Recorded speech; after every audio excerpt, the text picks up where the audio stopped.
ఇస్తాయి, ఏమి ఇవ్వలేము. కారణం ఏంటి అని అంటే ఆయన చేసే ఉపకారాలు మానవాతీతమైన శక్తి కలిగినవి. మానవులు వాటిని జయించలేరు. పైపెచ్చు దానికి ఏ విధమైన మనము దానికి ఏమి ఇచ్చి రుణాన్ని తీర్చుకోలేము. ఏదేమైనప్పటికీ రక్షణ పాత్ర చేత పుచ్చుకొని యెహోవా నామమున ప్రార్థన చేయడం అంతే. కాబట్టి దేవుని యొక్క మహాకృపలో మనం ప్రార్థన చేసుకుందాం. మన సహాయమును ప్రార్థన ద్వారానే మనము పొందుదాం.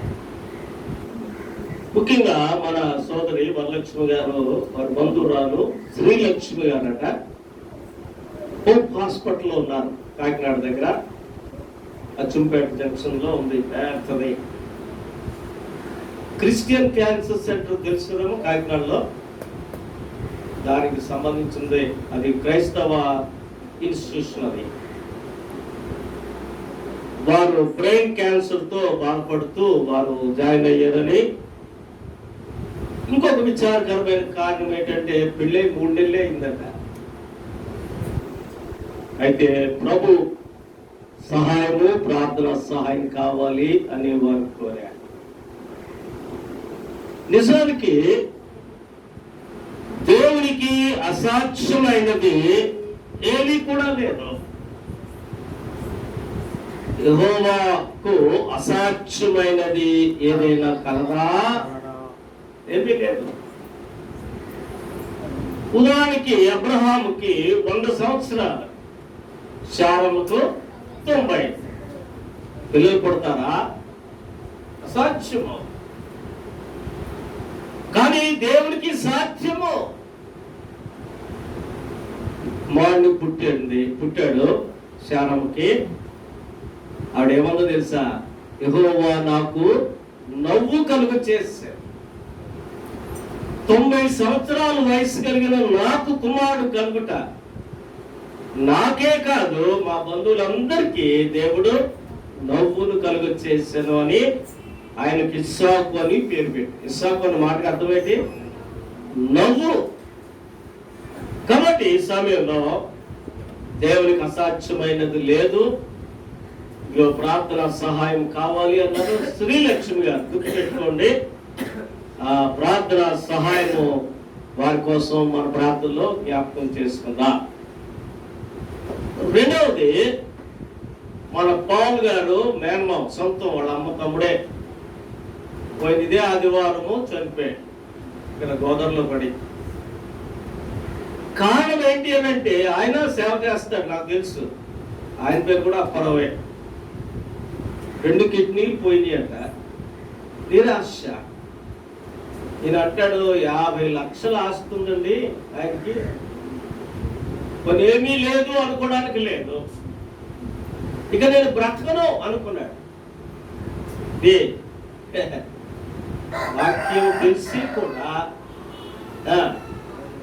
వాక్యము తెలిసి కూడా దానికి లోబడక సాతాను చేత పీడించబడుట, ఇదే దాకా సూత్రం. ఆ మాట వినగానే నేను చాలా విచారించాను. వాక్యం తెలుసు, కిడ్నీలు పాడైపోతే దేవుడు బ్రతికించలేదా? అసలు శరీరమే కుళ్ళిపోయింది. ఎవరికి? కుళ్ళిపోయింది అంతే. దేవుని శక్తి అందులో పంపించలేదా? కానీ మనుషులు కొద్దిపాటి విచారము లేక మనుషులు ఇది అసాధ్యం అనుకుని వారే తీర్మానం చేసేసుకుని మధ్యలో ప్రాణాలు తీసుకోవడం అది దేవుని చిత్తము కాదు.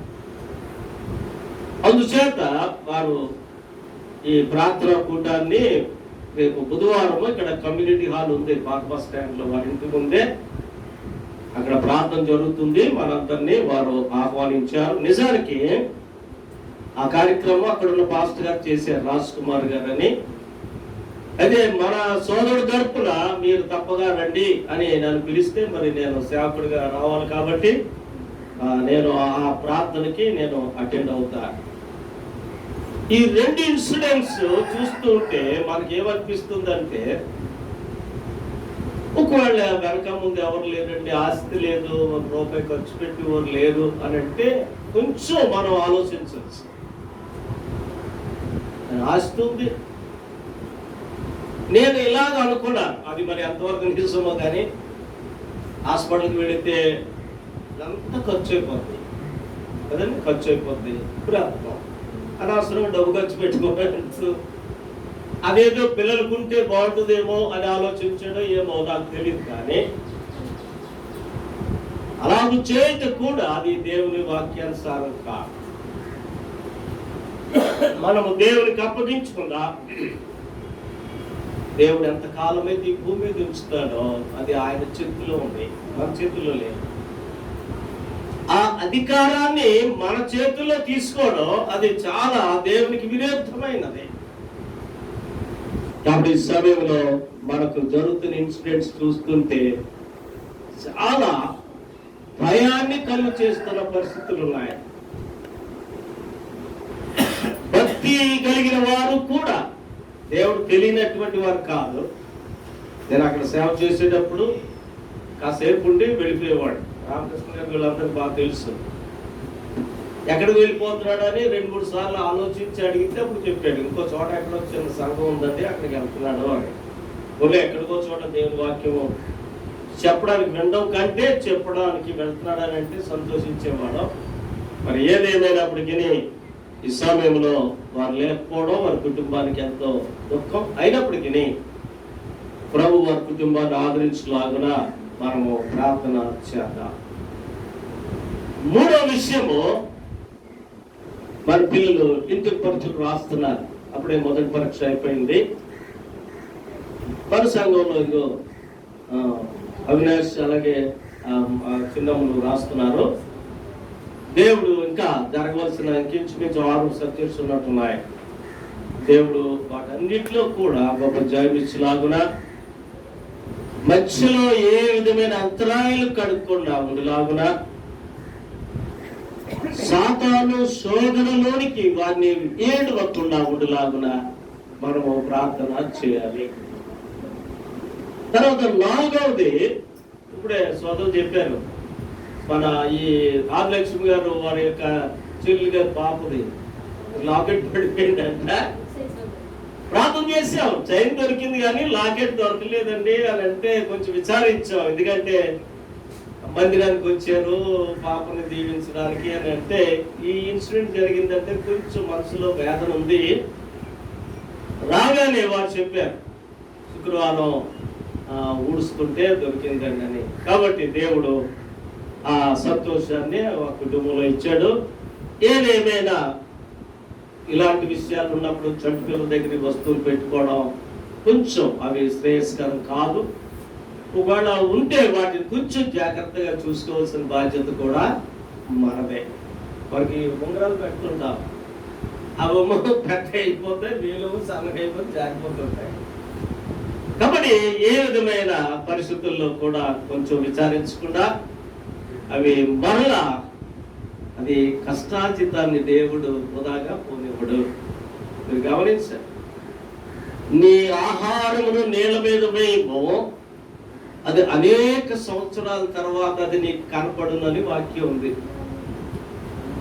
మన ఆహారము ఎక్కడికి పోదు, కష్టార్జితం తిరిగి తిరిగి ఎక్కడికి వస్తుంది, మన దగ్గరికి వస్తుంది.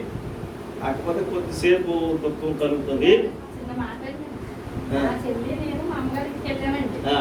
పాలు సినిమాలో తిరుగుతాడండి, అది చదివిన సినిమాల దగ్గర పాలు ఇలా పెట్టండి తిరుగుతుందండి, అలా మా ఎదుర్కొన్నామే పట్టి జారిపోయిందండి గోడట్లో.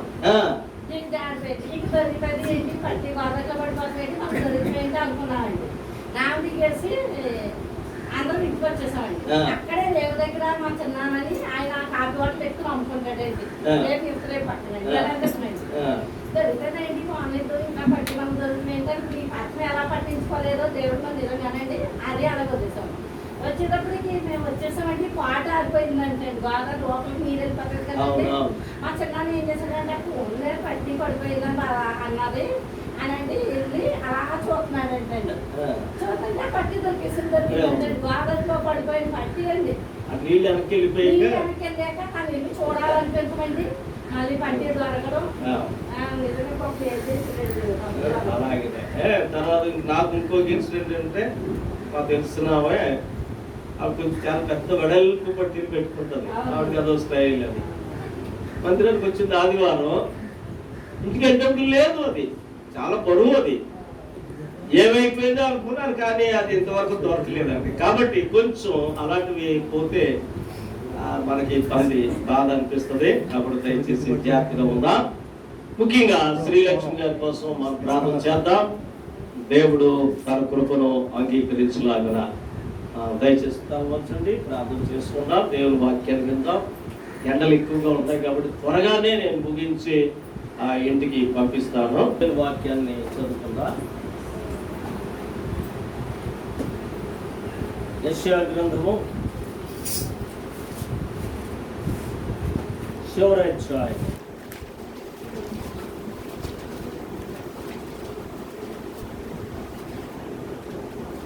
తీసి ఉంచండి.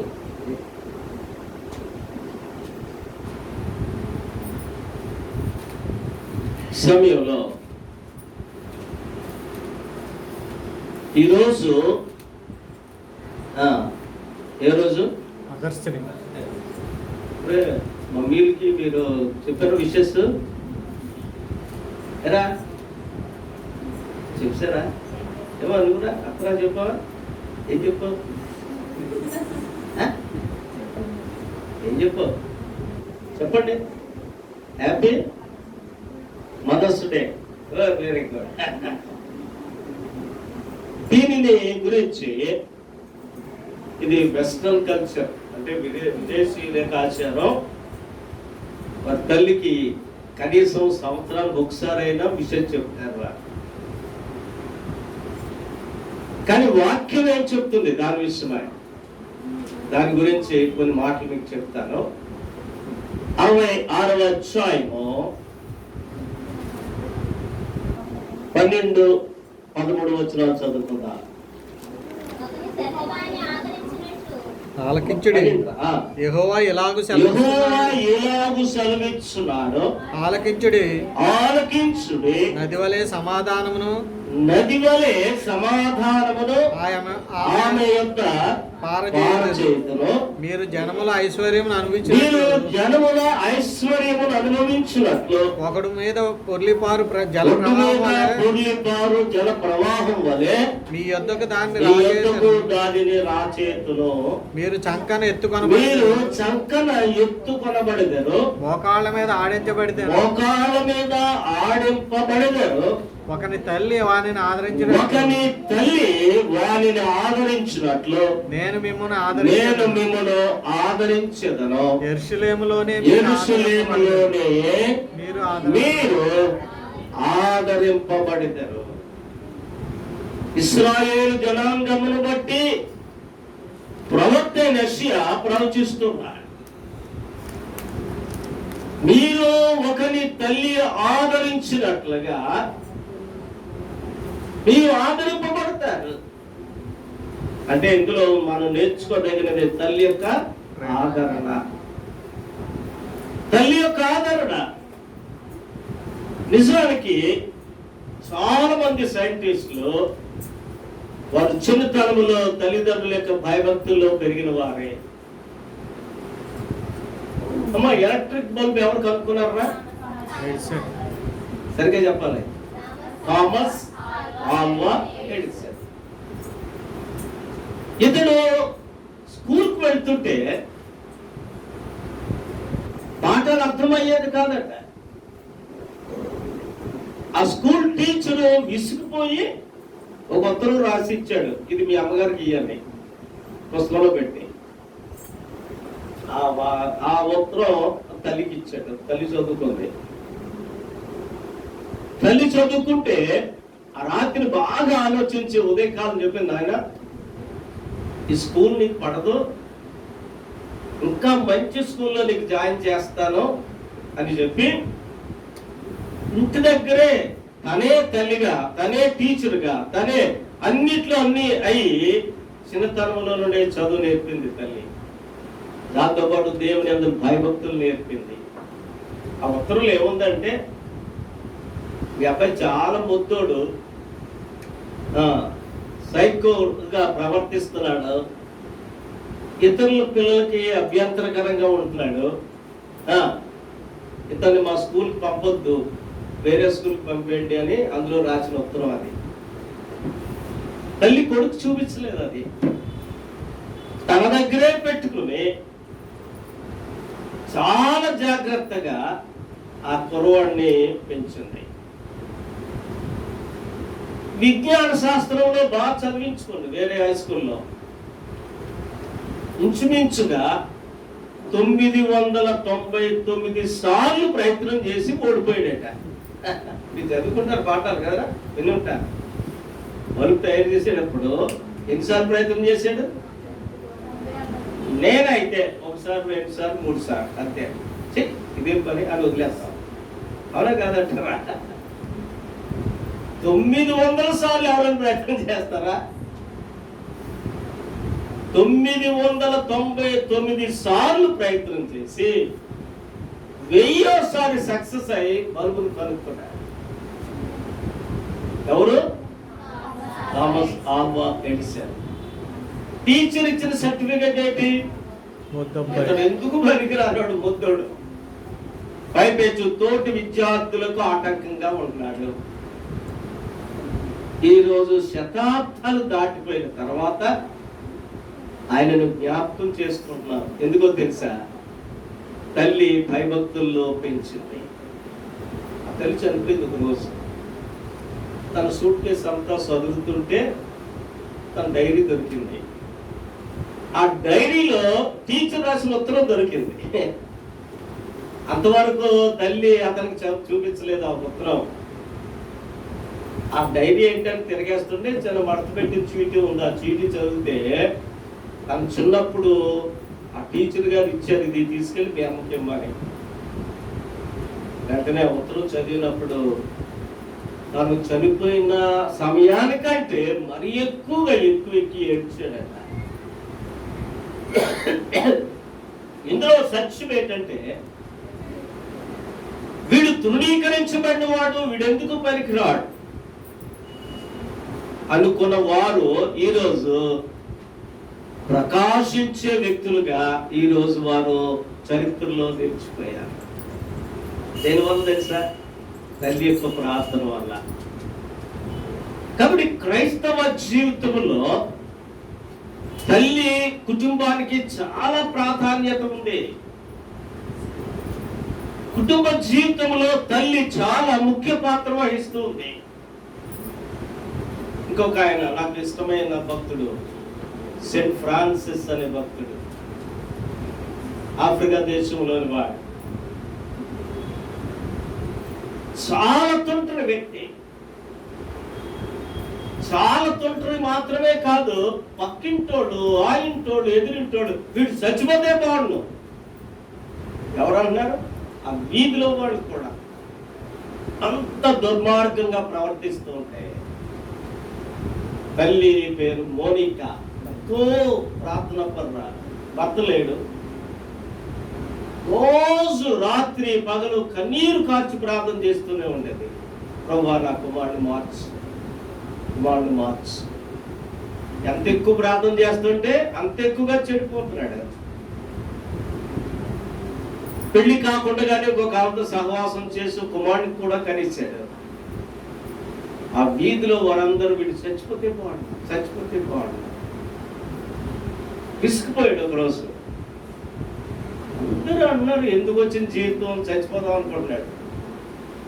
ఎక్కడి నుంచో ఒక మాట వినబడుతుంది. ఎక్కడ మీటింగ్ జరుగుతుంది. ఆ మీటింగ్ లోంచి, నువ్వు చనిపోని అవసరం లేదు, యేసు ప్రభు నీ కోసం చనిపోయాడు. పట్టుకుని ఆఫ్రికా ఖండం అంతా కూడా మార్చేశాడు. ఎంతగా మారాడు అనంటే అంతకు ముందు తల్లి చేసిన ప్రార్థనకి మన ఇంటికి ఒక సేవకుడు వచ్చాడు, బిషప్ గారు.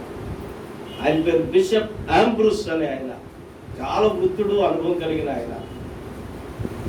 ఆ ఇంటికి వెళ్ళగానే ఆ తల్లి అడిగింది, అయ్యా నేను ప్రార్థన చేస్తున్నాను, నా కుమారుడు మారడా, నా ప్రార్థనలన్నీ ఏమైపోతున్నాయి అని చాలా కన్నీరు పెట్టుకుని అడిగితే బిషప్ గారు చెప్పారమ్మా, నువ్వు కన్నీరు విడవద్దు, దేవుడు నీ కన్నీటికి తగిన ప్రతిఫలం ఇవ్వబోతున్నాడు, త్వరలోనే నీ కుమారుడిని దేవుడు వాడుకుంటాడు అని చెప్పేసి వెళ్ళిపోయాడు.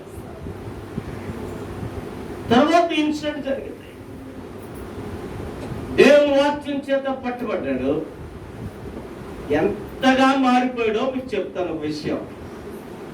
అంతకుముందు ఒక ఆమెతో సహవాసం చేసి కుమారుడిని కన్నాడు కదా, ఎక్కడికి వెళ్ళిపోయాడు. తర్వాత మారుమనసు పొంది దేశం తిరుగుతూ ఉన్నాడు. ఒకరోజు ఆ ఊరు వస్తున్నాడు, అదే వీధిలోకి వస్తున్నాడు బైబిల్ పట్టుకుని. అది చూసింది, చాలా అయింది, నన్ను విడిచిపెట్టి వెళ్ళిపోయాడు అని ఈ సంగతి చూద్దాం అనుకుంటుంది. ఆ వీధిలో ఎవరింటికి వెళ్ళాలి? ఆయమ్మ ఇంటికి వెళ్ళాలి కదా. ఆ వీధి మొగలు నిలబడి చూస్తుంది, అదే వస్తున్నాడు. దగ్గరకు వచ్చాక ఇంట్లోకి వెళ్ళిపోయింది, ఇక్కడికే వస్తాడు కదా అని బైబిల్ పట్టుకుని వెళ్ళిపోతున్నాడు. ఆ వీధిలో ఆ ఇల్లు దాటిపోయాడు, ఇంకా దూరానికి వెళ్ళిపోయాడు. ఆమె ఇంట్లోకి వెళ్ళి ఇంకా చూసి చూసి రావట్లేదని రోడ్డు మీదకి వచ్చి చూసింది, వెళ్ళిపోతున్నాడు. వెళ్ళిపోతుంటే పిలిచింది, అగస్టీన్ అగస్టీన్, నేను అగస్టీన్, ఐ యామ్ షీ. ఎంత తిరిగి చూశాడు, you may be she, I am he, I am not he అన్నాడు. నీవు ఆ వ్యక్తి అయితే ఉండొచ్చు, కానీ నేను ఆ మునుపట్టి అగస్టిన్ కాను. ఆమె ఎవరో తెలియనట్టుగా మారిపోయాడండి. ఆయనలో అంతగా పరివర్తన వచ్చేసింది. ఇప్పుడు ఆయన ఏమయ్యాడు తెలుసా? సెయింట్ పరిశుద్ధుడైన అగస్టిన్. తన మాటల్లో రాస్తాడు చివర, నా తల్లి యొక్క కన్నీటి ప్రార్థనలో ఆ ప్రార్థన వరద వల్లే పొర్లి నన్ను కొట్టుకుని పోగేసింది. ఎక్కడికి? సిలువ దగ్గరికి అంటాడు. ఆమె కన్నీటి ప్రార్థన వరద వల్లే నన్ను కొట్టుకుని కొట్టుకుని కొట్టుకుని సిలువ పాదాల దగ్గర తీసుకొచ్చింది అని చెప్తుంటా. తన తల్లి అంతగా కన్నీరు కారుస్తూ ఆ కుమారుడి కోసం ప్రార్థన చేసింది. కాబట్టి క్రైస్తవ జీవితంలో అనేక మంది భక్తులు వారి తల్లి యొక్క ప్రార్థన ద్వారా వారు ఈ రోజు లేచి గొప్ప ప్రఖ్యాతి గాంచిన వారుగా అయిపోయారు. ఇంకొక ఆయన తెలుసా? Susanna Wesley. ఎవరి తల్లి? జాన్ వెస్లీ గారి తల్లి. ఇంగ్లాండ్ దేశాన్ని మార్చిన వాడు, గడగడలాడించాడు దేశాన్నే. Cinema halls మూసేశారండి. ఎందుకు?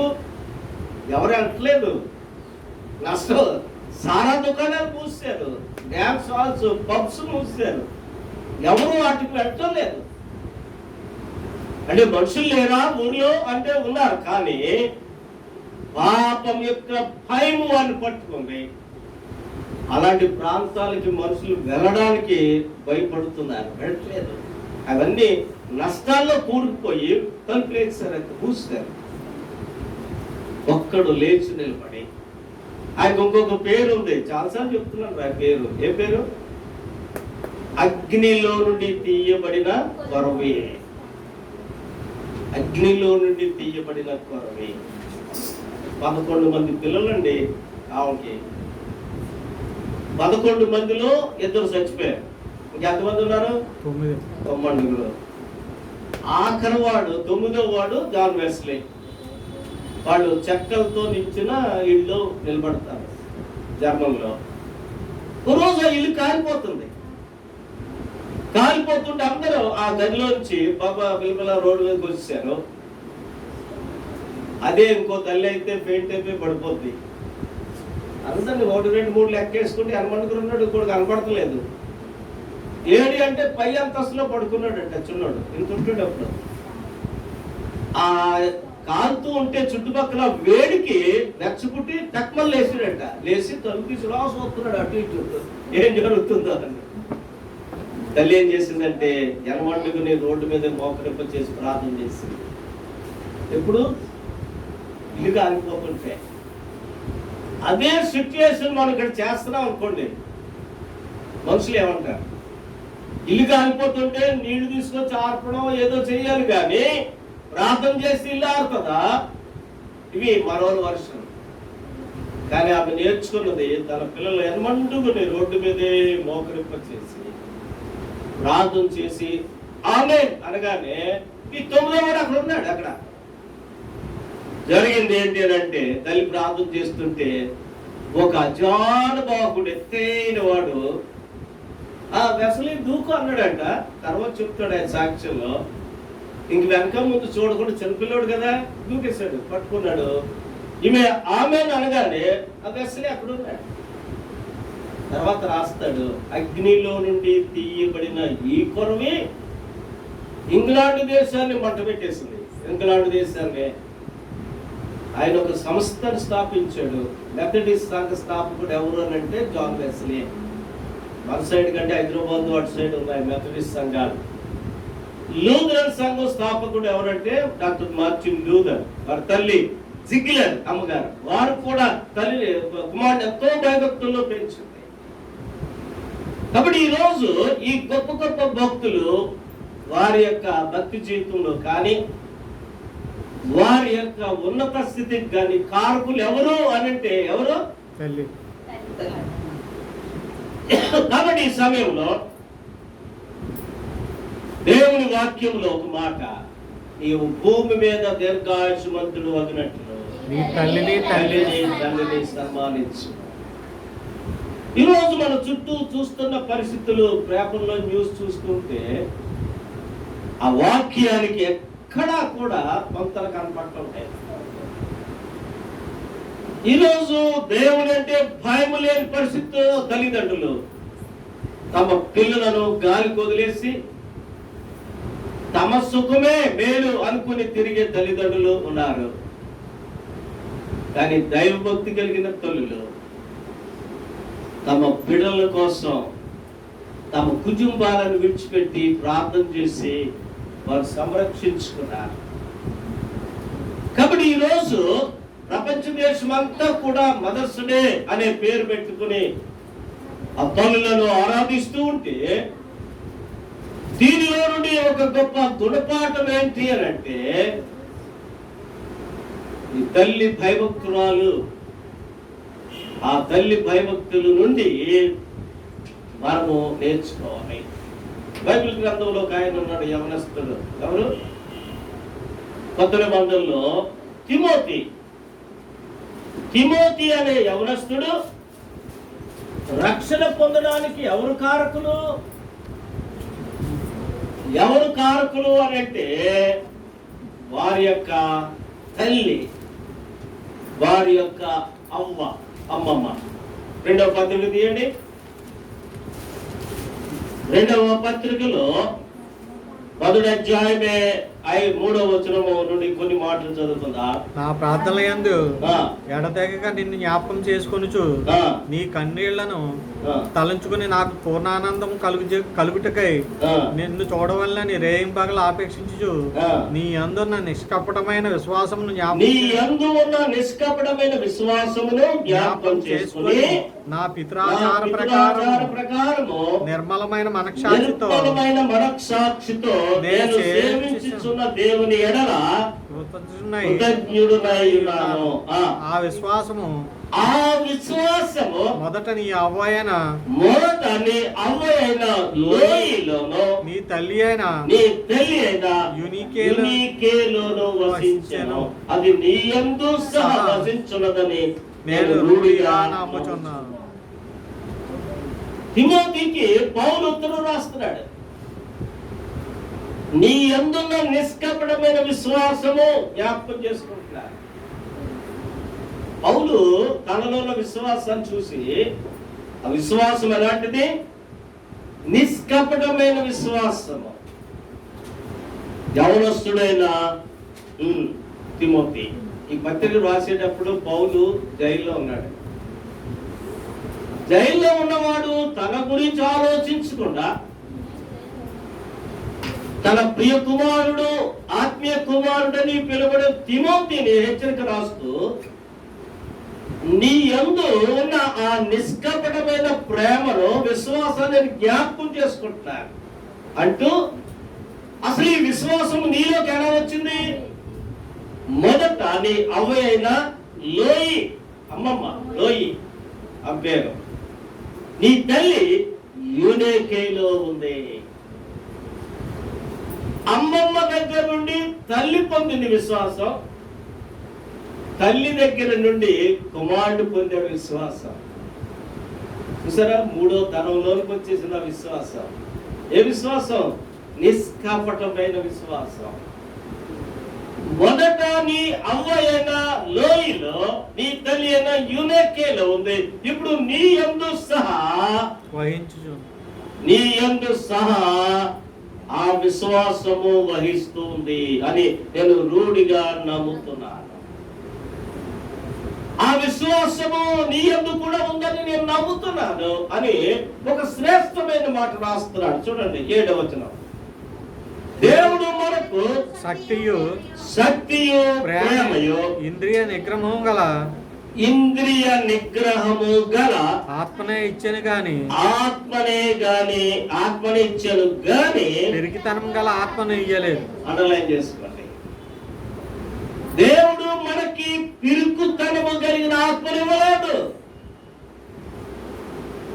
ఇంద్రియ నిగ్రహము కలిగిన ఆత్మను ఇచ్చాడు. 3వ నెంబర్ వేసి ఫుట్ నోట్లు ఏముంది? స్వస్థ బుద్ధి కలిగిన ఆత్మ, ఇంద్రియ నిగ్రహము కలిగిన ఆత్మ. పిరికితనం ఇవ్వలేదు. నరకంలో ఎవరుంటారండి? ఎవరుంటారు? పిరికివారు. పిరికితనము దేవుడు నాకు ఇవ్వలేదు అనే బలం కూడా ఉంది సండే స్కూల్ బలంలో. ఇంద్రియ నిగ్రహము కలిగిన ఆత్మను ఇచ్చాడు. ఇప్పుడు ఇందాక చెప్పిన ఇన్సిడెంట్, ఇంద్రియ నిగ్రహము లేకనే వెళ్ళి గోదావరిలో పడిపోయాడు. పిరికితనము. సాతానుడు ఒక అడుగు నీవు ముందుకు వేస్తే 4 అడుగులు ముందుకు లాక్కెళ్ళిపోతాడు. జాగ్రత్తగా ఉండాలి మనం. దేవుడు పిరికితనము కలిగిన ఆత్మను మనకి ఇవ్వలేదు, ఇంద్రియ నిగ్రహము కలిగిన ఆత్మ ఇచ్చాడు. పంచేంద్రియాలు అంటాం. ఈ పంచేంద్రియాలు మనకు ఆధీనంలో ఉంటాయి. ఈ పంచేంద్రియాలు వాటిని మనము ఆధీనంలో ఉంచుకొని నాడు నిజమైన విశ్వాసికి లోకంలో బ్రతుకుతా. కళ్ళు నీ ఆధీనము, మనస్సు నీ ఆధీనము. కాబట్టి ఆధీనములోనే లేకుండా ఉంటే సాతానుడు ఇష్టానుసారంగా ఆడుకుంటాడు. ఆ సాతానుడు పౌలు తన కుమారుని హెచ్చరిక చేస్తున్నాడు. నీలో ఉన్న నిష్కపటమైన విశ్వాసము చూసావా? అది నీలో వచ్చింది అని అంటే దానికి పూర్వం వయసు ఏంటంటే నీ అవ్వ దగ్గర, అమ్మ దగ్గర ఇప్పుడు నీలో కనపడుతుంది. కాబట్టి నీవు, దేవుడు నీకు నిష్కపటమైన ఆత్మనివ్వలేదు కనుక మనకు శక్తియు ప్రేమయు ఇంద్రియ నిగ్రహము గల ఆత్మనే ఇచ్చెను. అంతే. శక్తి, ప్రేమ, ఇంద్రియ నిగ్రహము కలిగిన ఆత్మ. ఈ ఆత్మలో మనము స్వస్థ బుద్ధి అనే మాట ఉంది. ఇంద్రియ నిగ్రహము అంటే ప్రక్కనే తీర్పు పుస్తకం తీయండి, ప్రక్కనే ఉంది. 2వ పత్రిక తర్వాత 2వ అధ్యాయము. ఇవి కూడా చాలా 3-5 కాంపౌండ్ సెంటెన్సే, కానీ ఇక్కడ చూడండి, నేను కొన్ని మాటలు మీరు చదువు వినిపిస్తాను. అలాగునే వృద్ధ స్త్రీలు కొండె కత్తెలను మిగిలిన మద్యపానాసక్తుల్లో ఉండక, అంటే ఎవరు? పెద్దవారు ఇంటింటికి తిరిగి ఆ ఇంటి సంగతులు ఈ ఇంటికి మోసుకుడు రావడం, ముసలమ్మ ముచ్చట్లు అని పాట ఉంది కదా. అలా ఉండొద్దు. మీరు వృద్ధులైన స్త్రీలు తర్వాత ప్రవర్తన యందు భయభక్తులు గలవారై ఉండవలెను. దేవుని వాక్యం దూషింపబడకుండా దేవుని వాక్యము దూషింపబడకుండానట్లు యవన స్త్రీలు కూడా తమ భర్తలకు లోబడి ఉండి తమ భర్తలకు లోబడి ఉండి తమ భర్తలను శిశువులను ప్రేమించువారును స్వస్థ బుద్ధి గలవారును పవిత్రులను ఎంట ఉండి పని చేసుకుని వారును మంచి వారులై ఉండవలెనని బుద్ధి చెప్పుచున్నాను. అటువలనే 6వ వచనము స్వస్థ బుద్ధి గలవారై ఉండవలెనని యవన పురుషులను హెచ్చరించుము. 7 పరపక్షమందువాడు మనలను గూర్చి చెడు మాటలు ఏది చెప్పనేరక. చూడండి ఎంత శ్రేష్టమైన మాట వాడు. పరపక్షం అంటే మన శత్రువులు ఎవరైనా ఉన్నారనుకోండి, మనలను గూర్చి చెడు మాటలు చెడు మాట ఏది కూడా సిగ్గుపడినట్లు అన్నిటి యందు మాదిరిగా కనపరచుకొనుము. మనకు విరోధులు కూడా వారు చాలా మంచోడండి, చాలా ప్రార్థనాపరుడు అండి అనే మాట శత్రువుల నుండి, విరోధుల నుండి కూడా ఆమె చాలా ప్రార్థన పరురాలండి, భర్తకు విధేయురాలే ఉంటుందండి. ఎవరు చెప్పాలి? శత్రువులు చెప్పాలి. అలా ఉండాలి అంటే వృద్ధ స్త్రీలు ప్రార్థనలో ఉండాలి. యవన స్త్రీలు తమ భర్తలకు లోబడి ఉండాలి.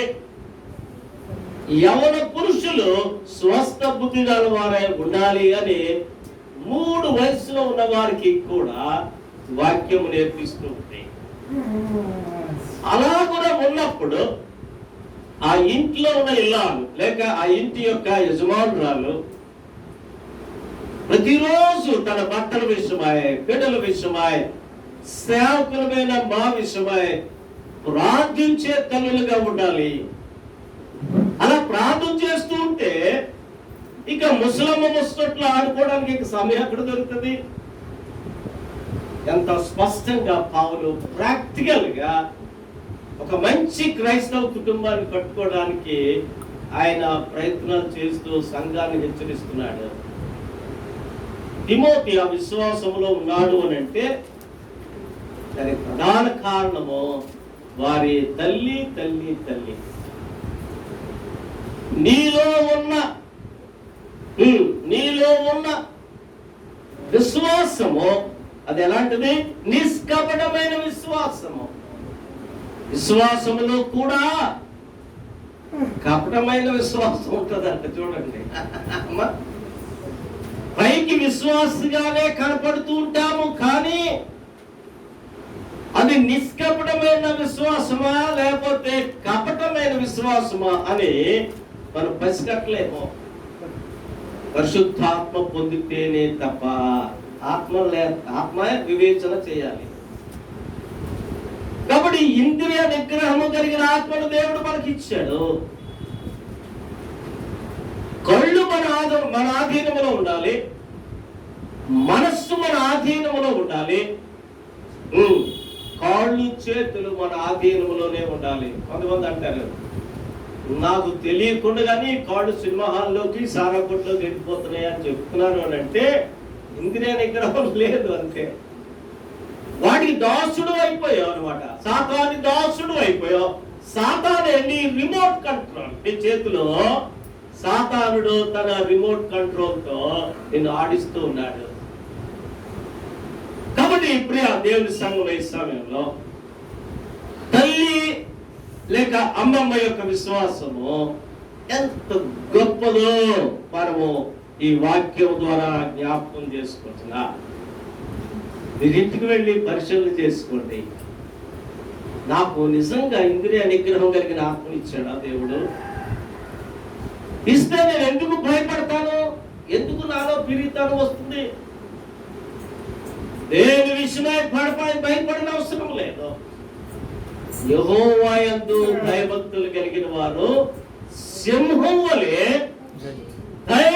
ఉంటాడు. ఎలా ఉంటాడు తెలుసా? రానియండి. సింహానికి ఒక పేరుంది. ఏ పేరురా?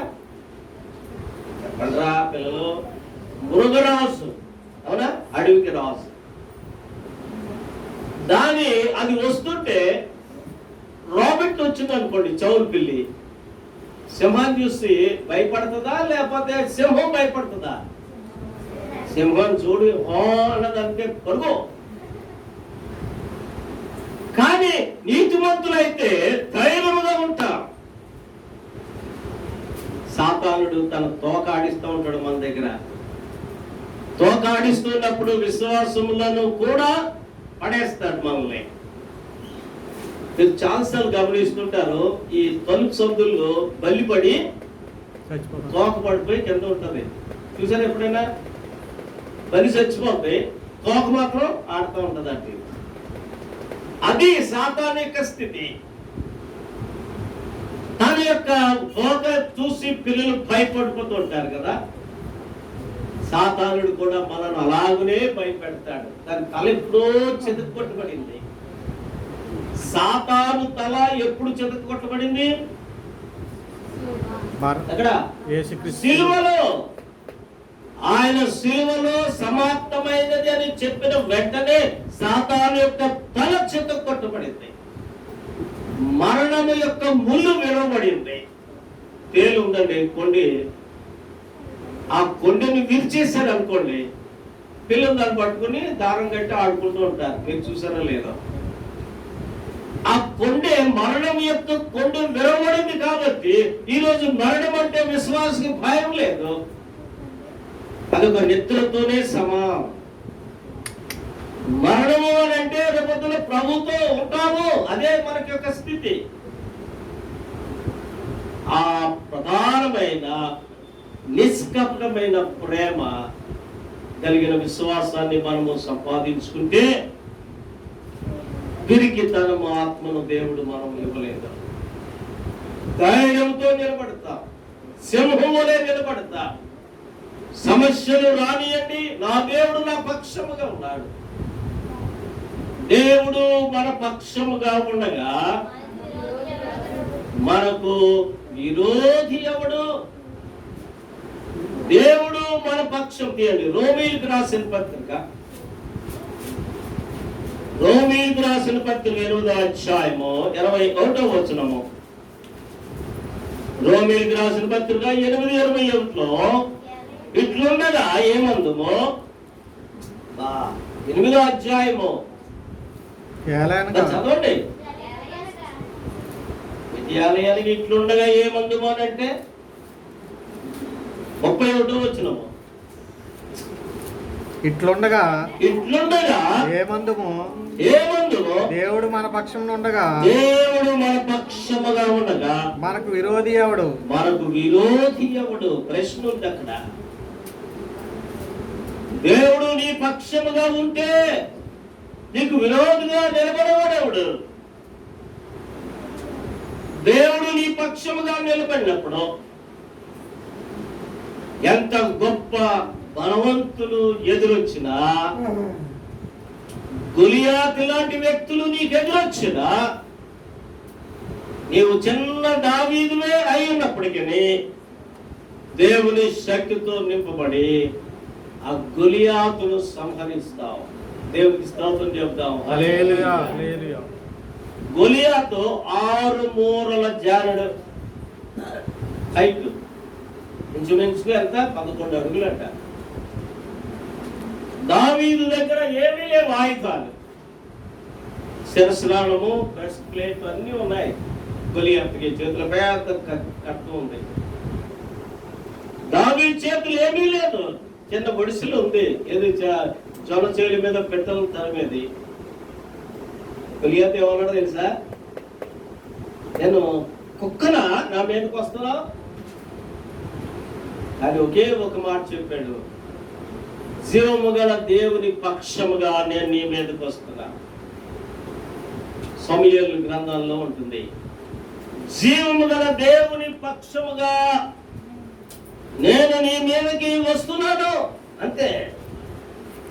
ఎంత గొప్ప ఆధిక్యత, గొప్ప జయము దేవుడు ఆయనకు ఇచ్చాడు. అక్కడ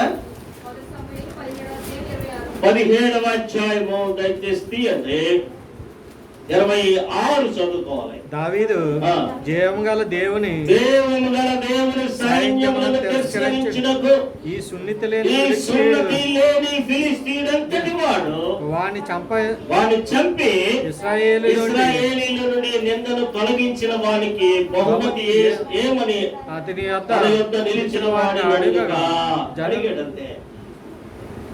చూడండి, అతని యొక్క ప్రీవియస్ ఎక్స్పీరియన్స్ చెప్తున్నాడు దావీదు 34లో. దావీదు ఈ మాటలు మాట్లాడుతుంటే ఇతను తీసుకెళ్లి సౌలు దగ్గర నిలబెట్టారు. సౌలు ఎవరు? ఆ రోజు మహారాజు. ఆయన ఫిలిష్తీయుడైన గొలియాతుకే సౌలు భయపడిపోయాడు. భయపడిపోతే ఈ ఫిలిష్తీయుని ఎవడన్నా చంపితే బహుమానం ఇస్తాం, తన రాజ్యంలో సగం ఇచ్చి తన కూతుర్నిచ్చి పెళ్లి చేస్తాను అన్నాడు. నేను చెబుతాను అనగానే దావీదుని తీసుకెళ్ళాడు సౌలు దగ్గరికి.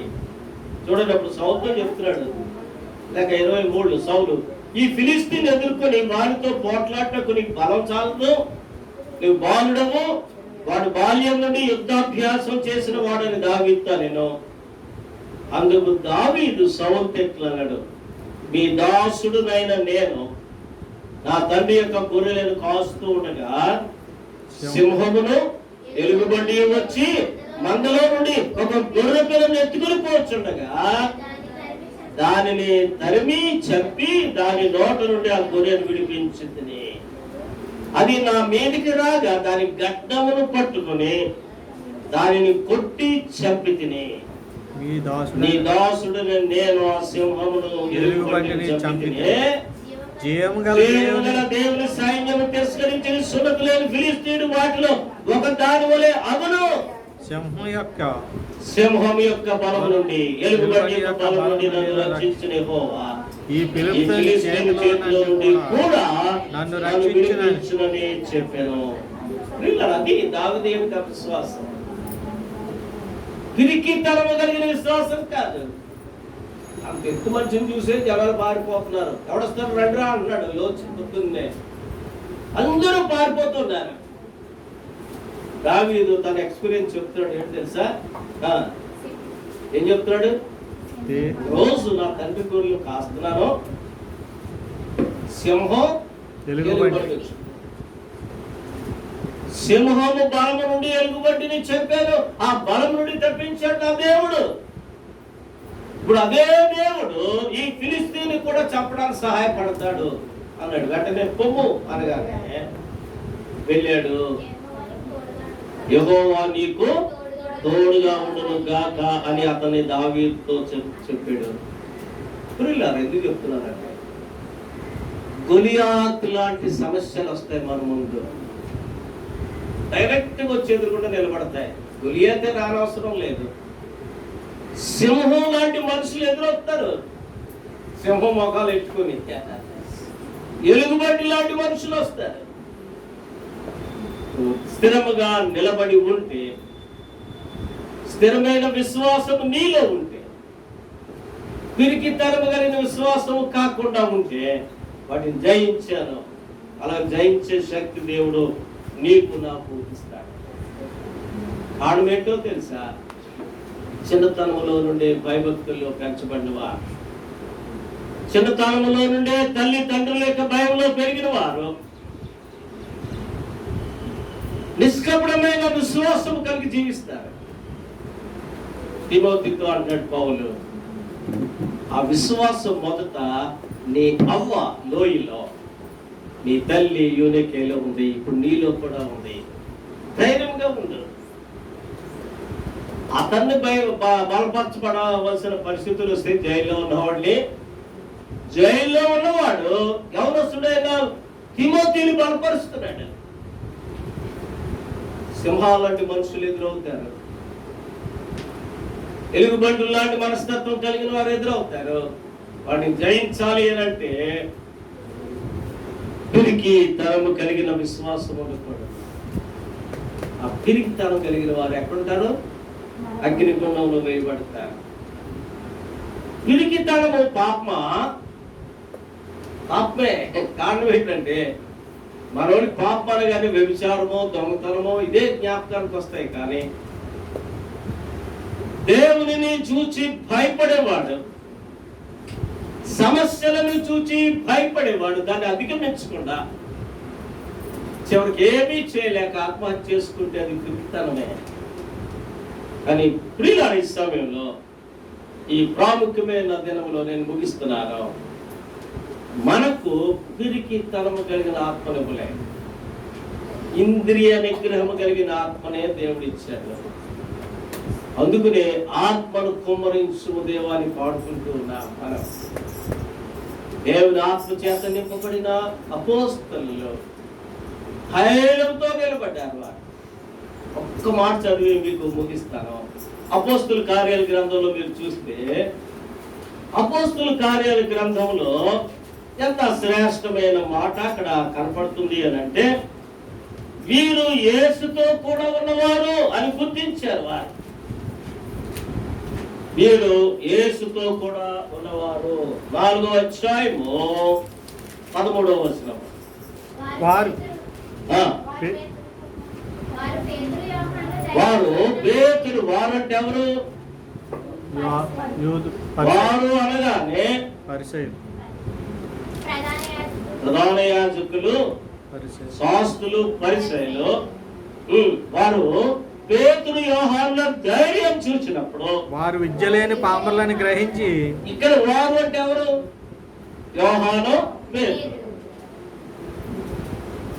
పరిసయ్యులు, శాస్త్రులు పేతురు యోహానుల ధైర్యం చూసినప్పుడు పేతురు యోహానులు విద్య లేని పామరులను గ్రహించి ఆశ్చర్యపడి వారు యేసుతో కూడా ఉన్నవారని గుర్తెరిగి ధైర్యం చూసినప్పుడు వారు భయపడ్డారా?